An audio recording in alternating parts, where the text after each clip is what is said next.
며칠 전 저녁 때 일입니다. 큰 일이라기보다 가정에서 흔히 있을 수 있는 일 가운데 하나일 텐데요. 저희 부부가 집에 있었습니다. 근데 다소 제가 좀 갈증을 느끼고 아내에게 시원하게 마실 것 없느냐고 물었습니다. 제 말을 듣고 아내가 오미자 차를 차갑게 만들어 왔어요. 오미자 차를. 그러면서 스마트폰을 열면서 오미자의 효능에 대해서 길게 설명을 시작을 했습니다. 몇 가지만 제가 기억나는 대로 더듬어서 뽑아봤습니다. 혈관 노폐물 제거, 노화 방지, 면역력 정진, 치매 예방, 피로 해소, 탈모 방지도 돼요. 탈모 방지, 호흡기 보호, 혈당 감소 등등입니다. 그래서 제가 오미자하고 원수진 건 아니에요. 그런데 오미자의 효능이 정말 대단하기 때문에 이것만 먹으면 영원토록 살겠다. 맞습니까? 그럴 수는 없죠. 그렇습니다. 오미자의 효능이 아무리 대단하더라도 잘 챙겨 먹는다고 할지라도 절대로 죽지 않고 영원토록 살고 그런 일은 일어나지 않을 거라는 사실을 여기 계신 여러분들 가운데 모르시는 분이 누가 있겠습니까? 그런데 굳이 제가 이런 예화를 먼저 드는 분명한 이유가 있습니다. 우리의 믿음 저절로 자라거나 아무런 일 없이 견고해지고 그러지 않는다는 겁니다. 온갖 종류의 유혹과 미혹과 거짓들 그리고 우리 삶의 안팎에서 몸과 마음 뒤흔들어 놓고 망가지게 만드는 일들이 끊임없이 일어나요. 설 연휴 예외 아니에요. 새로운 해가 되었다 범띠다 아니에요. 앞으로도 계속 그럴 겁니다. 그래서 우리는 계속해서 믿음으로 살기 위해서 다시 또 믿음을 가지고 살아야 합니다. 말이 좀 이상하죠? 믿음으로 계속 사는 것 외에는 다른 방안이 없다는 것입니다. 근데 그 믿음 가운데서 가장 본질적이고 기본적인 것이 무엇인가? 진정으로 영원한 생명을 주실 수 있는 분은 예수 그리스도밖에 없다. 그래서 오늘 말씀의 주제는 생명의 말씀입니다. 영원한 생명이 우리에게 주어졌기 때문에 돌아갈 본향이 있기 때문에 이 몸이 아닌 망가지고 그죠? 계속해서 쇠퇴하고 또 헤어지고 죽음 앞에 무력한 우리 자신들의 모습을 보는 이런 아픔들, 슬픔들, 마음의 고통들 없는 영원한 본향으로 저와 여러분이 영광스러운 몸으로 예수 그리스도의 몸과 같이 부활한 몸을 가지고 영원토록 살 것이다. 이런 확신 소망이 있으면 이 땅에서도 우리는 그렇게 흔들리지 않고 살아갈 수가 있다는 뜻입니다. 요한 1서를 통해서 이런 확신, 이런 소망들이 다시 한번 풍성해지는 그런 좋은 기회를 가졌으면 좋겠습니다. 그래서 요한 1서 전체를 저희들이 더듬어 보기 전에 먼저 요한 1서가 어떤 배경 가운데 쓰여졌는가 좀 서론적인 부분을 다루는 것이 요한 1서 전체 내용을 이해하는 데 큰 도움이 되리라 생각이 됩니다. 요한 1서는 주후 90년에서 95년 사이에 사도 요한이 에베소는 지금의 터키 지역 소아시아라고 불리는 그리고 에베소 도시 자체가 그 지역에서 제일 큰 도시였습니다. 이 에베소에서 말년에 머물게 되는데 그곳에서 그 소아시아 여러 교회들 주로 가정교회들 요즘에 구역 모임할 때 그 정도로 생각하시면 좋을 것 같습니다. 그런 교회들 학자들은 그런 교회들을 일컬어 요한 공동체라 부릅니다. 아무튼 이 요한 공동체 여러 가정교회들에게 보낸 일종의 회람용 한 교회만 보낸 것이 아니고 한 교회에서 편지를 누가 읽고 다 나누었으면 그 다음 교회로 보내는 회람용 돌려보도록 쓰인 편지입니다. 그런데 이렇게 사도 요한이 요한 1서를 쓰게 된 또 다른 배경이 있습니다. 대부분의 초대교회가 이 문제로 굉장히 큰 영적인 고통을 당했는데 크게 두 가지 종류의 거짓 가르침이 교회를 뒤흔들어 놓는 상황이었습니다. 첫 번째는 무엇인가 하면 예수는 그리스도가 아니라고 주장하는 유대주의적 거짓 가르침입니다. 유대인들은 지금도 예수님을 그들의 메시아로 인정하지 않아요. 아직 메시아를 기다리고 있어요. 그리스도는 헬라어로 히브리어인이 메시아의 헬라어 용어입니다. 똑같은 말이에요. 메시아, 그리스도 똑같은 말입니다.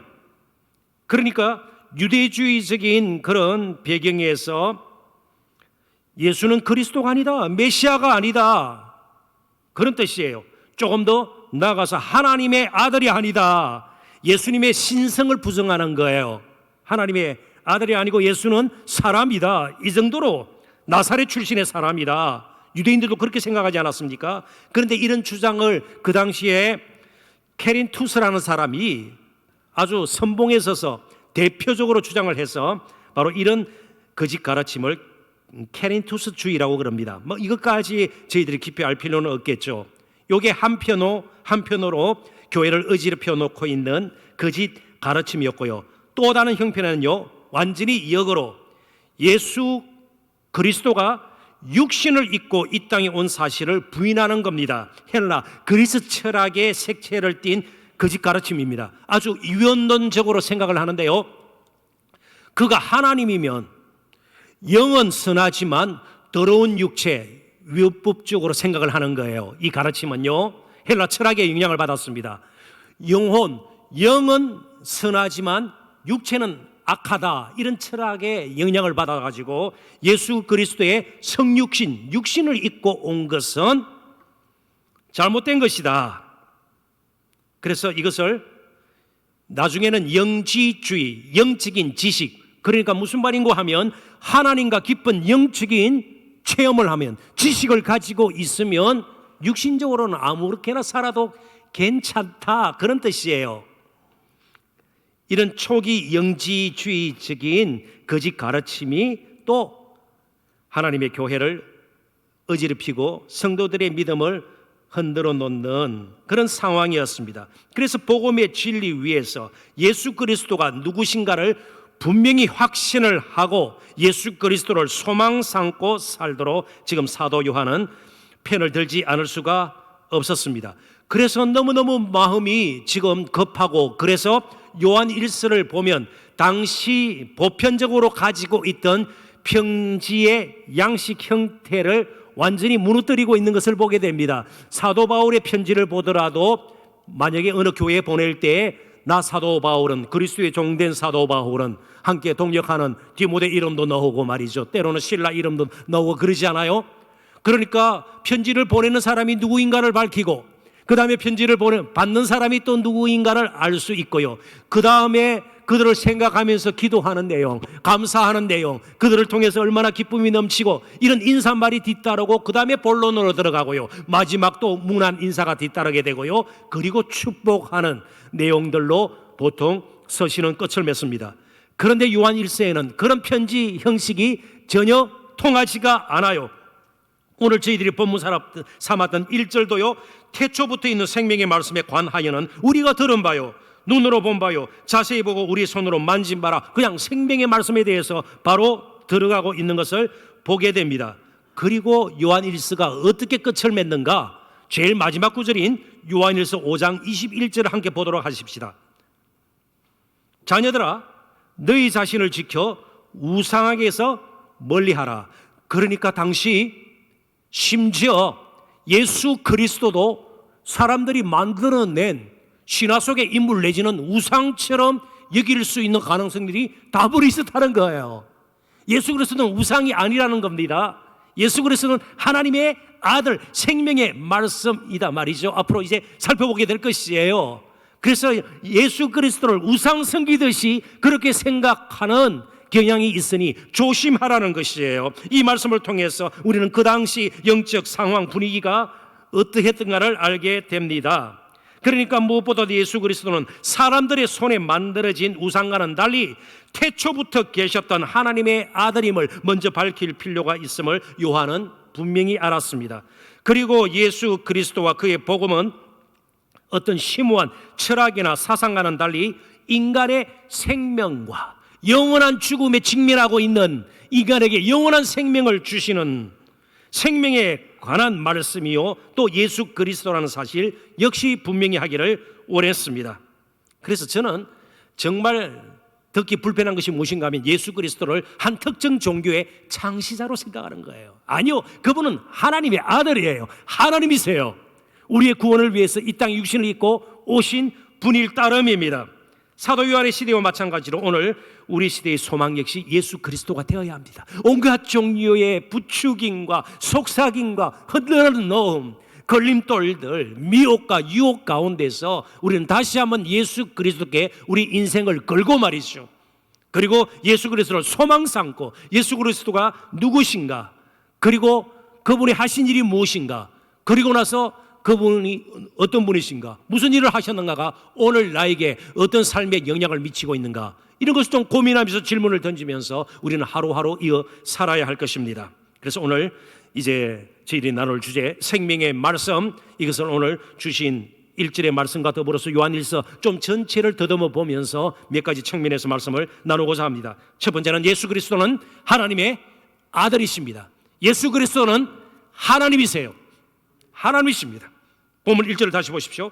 태초부터 있는 생명의 말씀에 관하여는 우리가 들은 바요 눈으로 본 바요 자세히 보고 우리의 손으로 만진 바라. 생명의 말씀이 태초부터 있었음을 가르쳐 줍니다. 그러니까 태초부터라는 말은 만물이 존재하기 전에 생명의 말씀이 있었다는 것이에요. 이미 말씀드린 것처럼 사람의 손에 의해서 만들어졌거나 지어진 것이 아니라는 겁니다. 신화 속의 인물이 아니에요. 그분은 모든 것을 창조하실 때 계신 창조주세요. 그리고 영원한 존재세요. 그렇다면 생명의 말씀은요 1차적으로는 예수 그리스도를 지칭하는 것이지만 여기 듣고 보고 하는 봐 이런 말들이 나오지 않아요. 이런 바라는 것으로 표현이 되는데요, 태초부터 있는 바, 우리가 들은 바, 눈으로 본 바, 자세히 보고 우리의 손으로 만진 바, 생명의 말씀에 관하여, 제가 헬러 원문대로 다시 번역을 한 것입니다. 바는 것이라는 뜻이에요. 그런데 다 중성 대명사로 되어 있습니다. 남성 대명사가 아니에요. 그러니까 예수님 포함하지 않는다는 뜻은 아니지만 예수님과 더불어서 그와 더불어서 하신 말씀, 행하신 기적과 행적들, 그리고 사람을 대하는 모습, 죽으심과 부활 다 포함하는 거예요. 그러니까 예수님뿐만 아니고 예수님에 관한 모든 것이 우리의 생명이 될 수 있는 거예요. 예수님이 하신 모든 것이 진리예요. 그분의 가르침이 진리고요, 그분의 행동이 진리고요, 그분이 사람을 대하는 모습, 관계, 이런 게 다 진리예요. 예수님은 온전하게 의로우신 분이고 온전하게 거룩한 분이시고 완벽한 분이세요.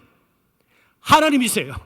그래서 여기 생명의 말씀은 예수 그리스도와 그에 관한, 그에 속한 모든 것 다 그렇게 이해하시면 좋겠습니다. 아무튼 사도 요한은 딴 것보다 그냥 인사말이 필요 없다는 뜻은 아니었을 거예요.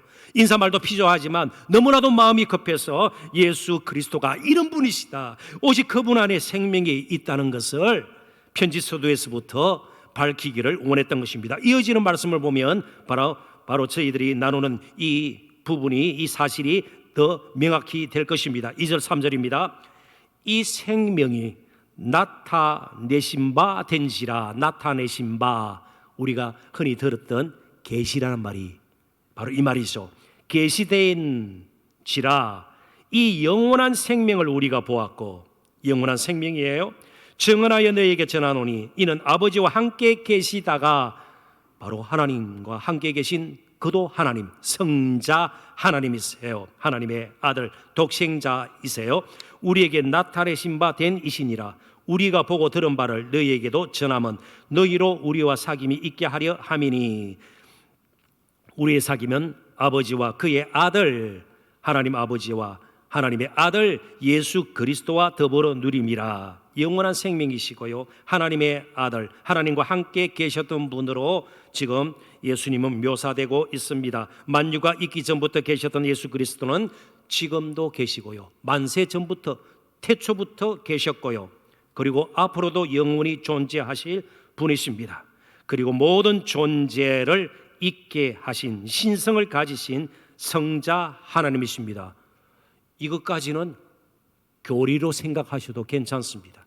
이게 오늘을 사는 우리하고 무슨 관계가 있습니까? 질문을 던질 수가 있습니다. 관계가 없을까요?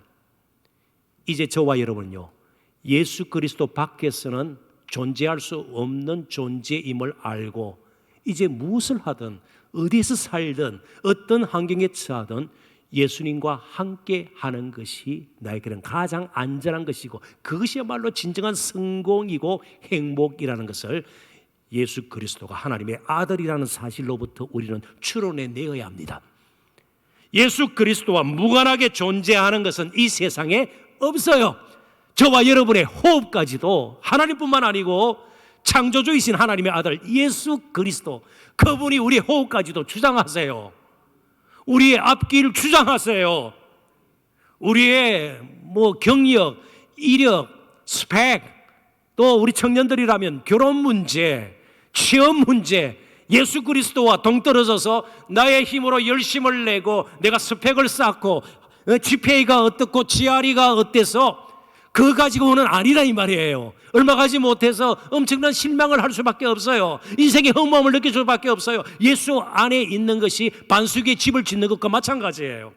그분은 하나님이시기 때문에 그렇습니다. 그러니까 심판과 구원까지도 그분의 손 안에 있는 것이에요. 그리고 지금도 경배와 찬양 받으시기에 합당한 분이십니다. 그래서 이제 저희들은 여러 가지 이미 말씀을 드린 것처럼 유혹도 있고요, 미혹도 있고요, 우리를 성공에 이르게 하는 무슨 지름길이 있는 것처럼 여러 가지 모양으로 다가오는 그런 세상의 소리와 보여지는 모습들 가운데서 끝까지 예수님을 붙들어야 하고요, 예수님을 바라보아야 합니다. 그래서 제가 이 부분을 좀 더 강조하기 위해서 너무나도 또 우리에게는 실질적인 문제이기도 하죠. 그래서 제가 이런 예를 한번 들도록 하겠습니다. 지금 대통령 선거가 얼마 남지 않았습니다. 그렇다면 요즘 우리 국민의 관심을 가장 크게 끄는 것 중에 하나가 여론조사 결과입니다. 그런데 작년 연말 기준으로 중앙선거 여론조사 심의위원회에 등록되어 있는 우리나라의 여론조사 기관 한 몇 개나 될 것 같아요. 여론조사를 전문적으로 하는 기관 무려 84개가 돼요. 작년 연말까지요. 프랑스는 13개입니다. 이웃나라 일본은 20개예요.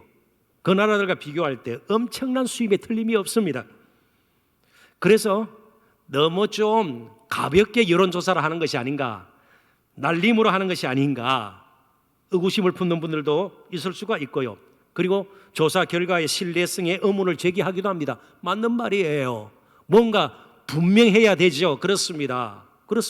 여론조사마다 막 엎치락뒤치락하고 너무 차이도 나고 말이죠. 뭔가 문제가 있는 것이죠. 이런 가운데서 도대체 무엇을 우리 인생의 기준으로 삼고 정말 내 가는 길에 표대로 삼을까? 무엇이 내 인생을 살아가는데 가장 기본적인 터가 될까? 이 부분을 확실히 하자는 겁니다. 예수 그리스도예요. 하나님의 아들이신 예수 그리스도가 바로 나의 인생의 터가 되어야 되고요, 그 위에 집을 지어야 돼요.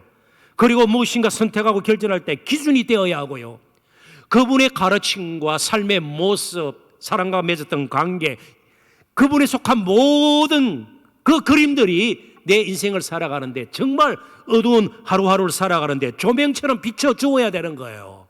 다른 그림이 아니에요.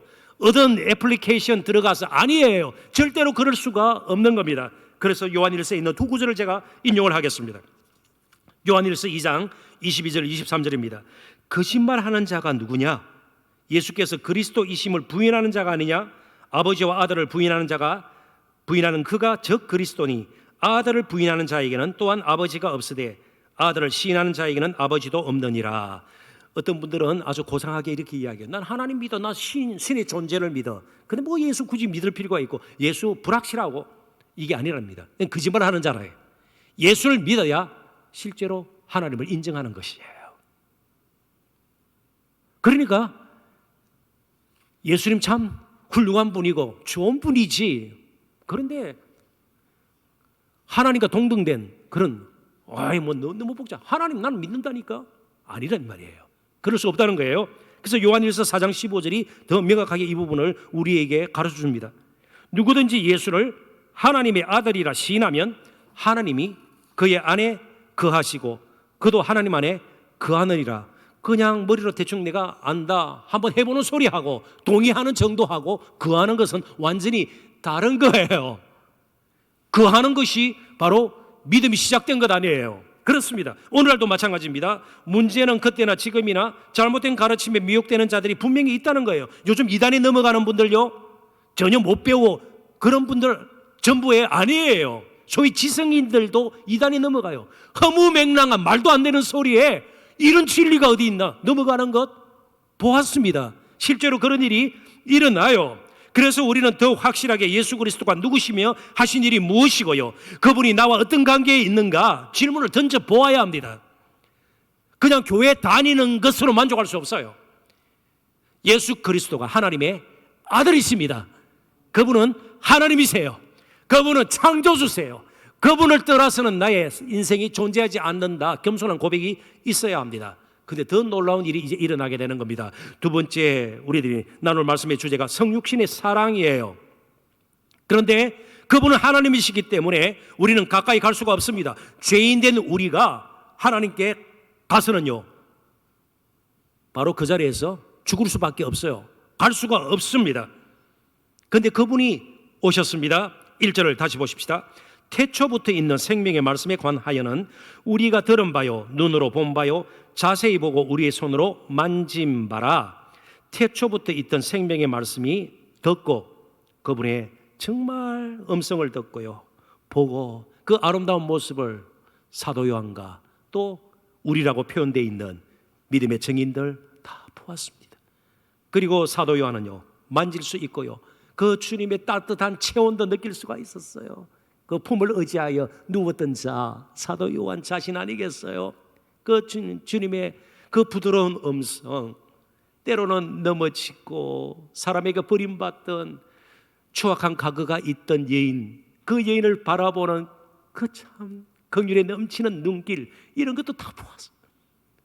예수님께서 육신으로 나타났기 때문입니다. 만약 하나님으로 계속 계시다면요, 영이세요. 눈으로 볼 수가 없어요. 만질 수가 없어요. 가까이 갈 수가 없는 것입니다. 그런데 예수 그리스도께서 육신을 입고 이 땅에 오신 것입니다. 이 놀라운 일이 일어난 거예요. 이 엄청난 충격이에요. 이 기적이에요. 그래서 예수 그리스도는 영원히 존재하시는 하나님일 뿐만 아니라 역사 속에 실존했던 한 인물이기도 합니다. 요한일서 4장 2절을 제가 인용합니다. 이로써 너희가 하나님의 영을 알지니 곧 예수 그리스도께서 육체로 오신 것을 시인하는 영마다 하나님께 속한 것이요. 자, 믿음은 예수 그리스도를 하나님의 아들로 인정하고 고백하는 겁니다. 동시에 예수 그리스도가 육신을 입고 이 땅에 온 것, 실존했던 인성을 가진 분이라는 것을 동시에 인정하고 고백해야 우리의 믿음이 온전한 믿음입니다. 그런데 이러한 인정 고백, 예수 그리스도가 육신을 입고 이 땅에 왔다는 것이 특별히 그 당시에는 얼마만큼 중요했는가, 그리고 오늘을 사는 우리에게는 어떤 의미가 있는가, 이것까지 우리는 한번 파악해 보아야 합니다. 이미 제가 말씀을 드렸습니다. 그 당시 교회 섬유들여서 교회를 어지럽혀 놓았던 한 편의 거짓 가르침이 뭐라고 그랬습니까? 이원론적인, 이분법적인, 그러니까 영은 선하고 육은 악하다, 이것을 강조하는, 그래서 신비한 영적 지식만 계속해서 하나님과 관계가 바르면 되지, 이런 것만 주장하는, 그래서 나중에는 아주 그것이 체계화돼서 영지주의라는 것이 만들어집니다. 그노시스, 여기 지는 지식이란 뜻이에요. 영적으로 깊은 신비한 지식, 그런 신비한 영적 지식만 강조를 하는, 그러다 보니까 육신으로 행하는 것에는 별로 관심이 없는, 이게 이원론적인, 이분법적인 영성이에요. 자, 이게 왜 그렇게 그 당시에 심각했을까요? 신비한 체험. 그래서 며칠간 사람들과 관계를 끊고요, 어디 벽장 같은 데 들어가고, 나중에 수도원주의가 그렇게 해서도 생긴 것 아니겠어요? 신비한 체험, 깊이 말씀을 묵상하고요, 기도하고요, 막 황홀해지고요, 그것으로 끝나는 거예요. 그것으로 끝나는 겁니다. 육은 어차피 악한 것이에요. 그러니까 육신적으로 죄를 범하거나 또 육신적으로 무엇인가 잘못을 저지른 것에 대해서 뜨끔하고 이런 것이 별로 없게 됩니다. 회개 같은 것이 자연스럽게 뒤로 밀려나게 되는 거예요. 불필요하게 되는 겁니다.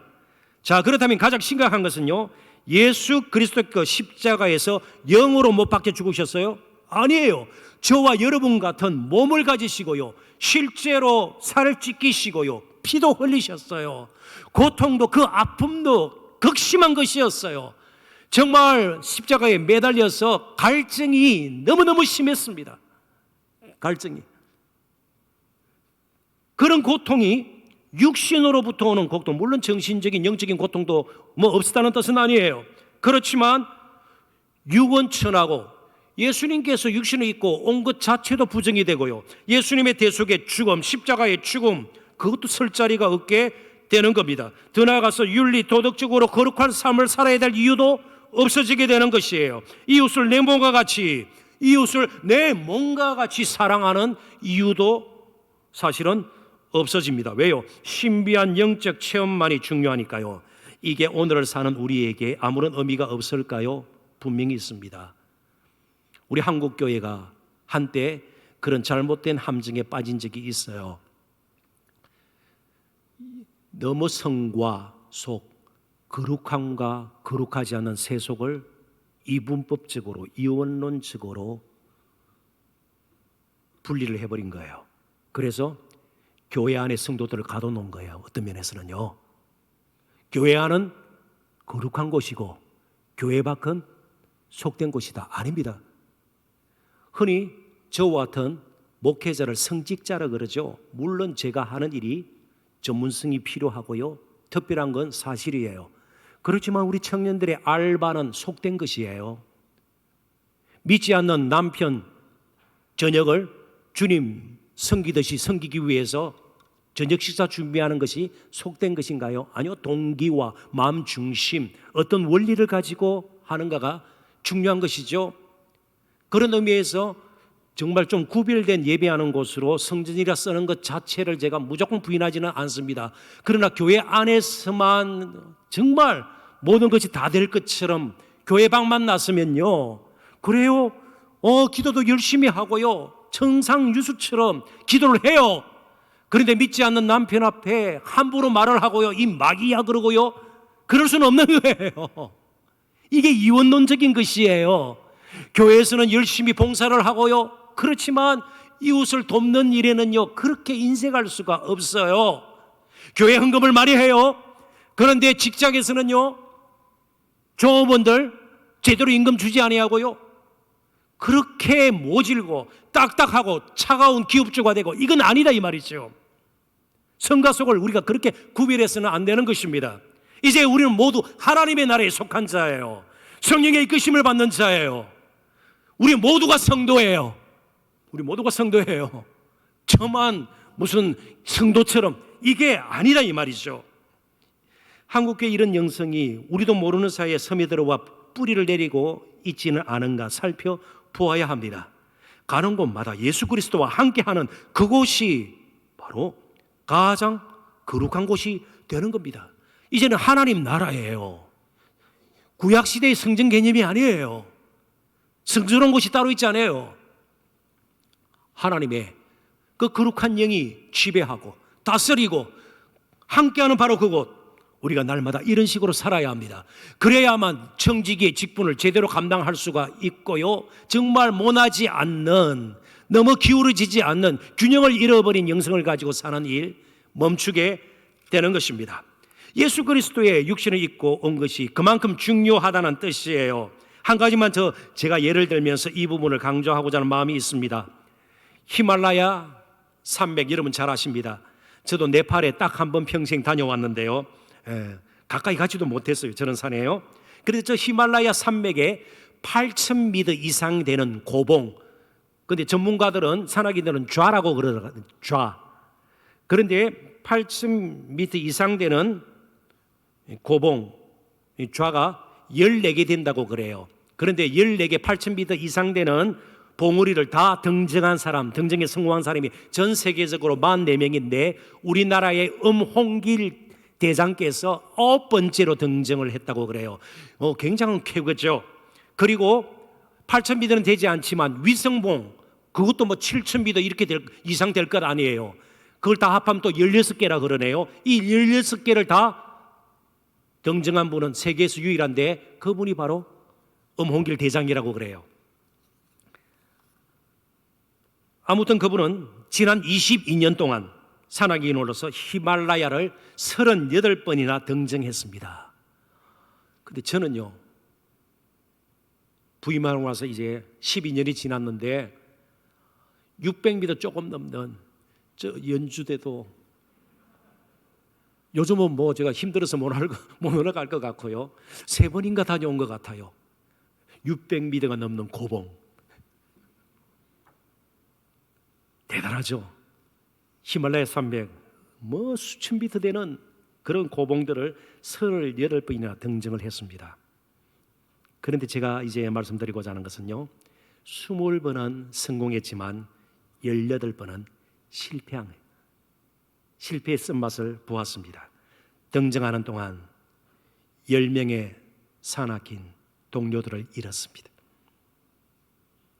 자신도 동상으로 발가락 2개를 잘라내야만 했습니다. 값을 치른 것이죠. 산을 오르는데도 이렇게 값을 치르는 겁니다. 얼마나 숱한 도전과 훈련과 뼈를 깎는 그런 고통을 감수하면서 산소도 희박할 거예요. 그지요? 그렇습니다. 그 험한 길을 그렇게 올라갔는데요. 그런데 하나님께 가는 길은요, 억만금을 가지고 정말 박사학위가 몇 개가 있어도, 왕위를 몇 개나 가지고 있어도 한 발자국도 우리는 하나님 앞에 그 보좌 앞으로 나아갈 수가 없어요. 무슨 값을 치루어도 1000번씩 수천 번씩 절을 해도 엄청난 제사를 드려도 우리는 하나님 앞에 한 발자국도 나아갈 수 없어요. 하나님의 아들 예수 그리스도가 대신 값을 치르면서 우리에게 오신 거예요. 우리가 갈 수 없으니 그분이 오신 것이에요. 이게 성육신의 사랑이에요. 왜 그랬을까요? 저도 이유를 모르겠어요. 왜 저와 여러분을 택하여 사랑하셨을까요? 저도 몰라요. 설명할 수가 없어요. 왜 사랑인지 저도 몰라요. 우리를 그냥 불쌍히 여기시고 사랑하셨기에 독생자 예수 그리스도가 오셔서 그 처참한 십자가에서 저와 여러분을 대신해서 대속의 죽음을 죽으신 겁니다. 요한일서 4장 9절 10절 잘 보십시오. 하나님의 사랑이 우리에게 이렇게 나타난 바 되었으니 하나님이 자기의 독생자를 세상에 보내시면 그로 말미암아 우리를 살리려 하심이라. 그냥 두면 영원한 죽음을 면할 수 없는 저와 여러분 것을 예수님은 아셨습니다. 사랑은 여기 있으니 우리가 하나님을 사랑한 것이 아니요 하나님이 우리를 사랑하사 우리 죄를 속하기 위하여 화목제물로 그 아들을 보내셨습니다. 성육신은 아름다운 사랑의 기적이에요. 그 사랑이 저와 여러분을 오늘 있게 했으니, 그리고 그 사랑은 지금도 끊을 수 없는 사랑이기에 그 사랑으로 우리가 예수님 안에 거하기에 이제부터 자신감을 가지십시오. 청년 여러분, 자신감을 가지십시오. 그래서 날마다 내가 예수 그리스도와 함께 하는가, 그것부터 먼저 점검을 하십시오. 정말 지극히 사랑하시는 저 높은 하늘의 보좌를 버리시고 나를 위해서 십자가 지시기까지 사랑하신 그분 안에 있기에 나는 두렵지 않습니다. 물론 두려워할 만한 일이 생기더라도 굳건히 한번 서보십시오. 자신감을 가지시고요, 사람의 눈치를 볼 필요가 없습니다. 그리고 그분의 사랑이 여전히 우리를 붙들어 주기에 우리는 무엇보다 거룩하게 살 수가 있는 거예요. 그래서 요한 1서를 보면 교리만 이렇게 나열하는 것이 아니에요. 진리라는 말이 9번 나옵니다. 진리라는 단어가 말이죠, 사랑이라는 단어가 명사형으로 16번, 사랑하다 동사형으로는 29번이나 반복 사용됩니다. 진리는 사랑과 함께 가야 되는 것을 우리에게 가르쳐줘요. 진리는 내용한 것이 아니에요. 딱딱한 것이 아니에요. 진리는 정말 따뜻한 사랑으로 더딥혀져 있는 것이에요. 사랑과 진리는 함께 가야 합니다. 우리의 진리는 실천적 진리예요. 아주 지식적인 진리 따로 있고 교리가 따로 있고 아니에요. 그 교리가 나의 삶에 영향을 미치고요, 내 인생의 목적을 바꿔놓을 수 있고요, 그 진리가, 그 교리가 나의 가치관과 세계관을 바꿔놓을 수가 있는 겁니다. 그래서 저는 이제 설 연휴를 함께 지내면서 올해 또 저희들이 교회 표어로 삼은 것처럼 공동체 영성이 회복되기를 원해서 저희들은 이러한 경험이, 이러한 풍성한 지식이 우리 모두의 것이 될 수 있도록 함께 기도하고 우리가 함께 마음을 열고 다시 한번 예수 그리스도께 나아가자는 바람으로 마지막 세 번째 주제가 공동체의 경험이 되겠습니다. 요한일서는 학술 논문이 아닙니다. 사도 요한이 먼저 그 예수 그리스도의 뜨거운 사랑을 경험하고 보고 듣고 만지고 느꼈던 것을 일종의 사랑 이야기로 풀어놓은 편지 형태로 풀어놓은 일종의 간증일 수도 있고요, 설교문일 수도 있고요, 에세이일 수도 있어요. 그래서 수신자, 발신자, 인사말, 편지를 매듭짓는 문안 인사, 축복의 내용도 전혀 실리 잃지 않습니다. 더욱 우리가 주목할 것은 신약 성경은 대략 5,433개의 헬라어 단어가 사용되어서 기록이 되었습니다. 5,400여 개의 헬라어 단어가 말이죠. 그런데 요한 서신, 요한 1서, 2서, 3서에는 303개의 단어만 그것도 반복 사용될 뿐입니다. 혹자는 사도 요한이 원래 어부 출신 아닌가, 고기잡이 하던 조금 무식한 사람, 실제로 뭐 그 사실을 부인할 필요는 없을 것입니다. 다만 사도 바울은요, 대학자예요. 엘리트예요. 그의 헬라어 문장은 아주 수려합니다. 그리고 사용된 단어들이 전문적인 단어들이 많이 나와요. 군사용어, 정치용어요, 의학용어요, 상업용어요, 철학용어요. 아주 수려한 문장과 그런 헬라어 단어를 그는 아주 필요한 대로 적절하게 잘 사용합니다. 그런데 요한서신은 그렇지가 않습니다. 단어 수도 적고요, 쉬운 헬라어 문장들로 이어집니다. 단순히 사도 요한이 무식했기 때문이 아니에요. 그냥 반복되지만 이 사랑이라는 말을 특별히 많이 쓰잖아요. 예수 그리스도의 그 사랑이, 내가 느꼈던 경험했던 그 사랑이 함께 나누시기를 원한다. 그래서 1절에도, 오늘 본문 3은 1절에도 우리라는 말을 썼잖아요. 근데 그 우리 가운데는요, 그 후에도 이제 인종이 다른, 신분이 다른, 성별이 다른, 나이가 다른 사람들이 다 우리가 되는 거예요. 우리가 되는 거예요. 우리가 되는 거예요. 교회를 보십시오. 학위 있는 사람만 교회 다니나요? 일정 이상의 수입 있는 사람만 교회 다니나요? 아니요. 지금도 이름 모를 지구 곳곳에서 주 예수 그리스도의 이름을 부르면서 찬양하는 우리의 형제들이 있어요. 인종이 달라요. 배경이 다 달라요. 저와 여러분 마찬가지예요. 성격이 달라요. 개성이 달라요. 학벌이 달라요. 수입이 달라요. 그렇지만 주 예수 그리스도 하나님의 아들이시고 이렇게 나를 사랑하시는 분, 나는 결코 멀리하며 하루하루를 헛되이 살지 않겠습니다. 이런 공통적인, 공동체적인 고백이 우리에게 어느 때보다도 필요하다는 겁니다. 그럴 때 교회가 건강하게 되는 것이에요. 우리 모두가 정말 그렇게 살았으면 좋겠습니다. 예수 그리스도와 그의 복음에 대한 공동체적인 경험, 이 복음의 그 풍성함, 그 아름다움을 경험하고 이제는 예수 그리스도 밖에서는 더 이상 나는 살 수 있는 존재가 아님을 알고 예수 그리스도와 더불어서 영원토록 임마누엘이신 그분과 동행하시는 저와 여러분 되시기를 주님의 이름으로 축원합니다. 기도하겠습니다. 하나님 아버지, 은혜와 사랑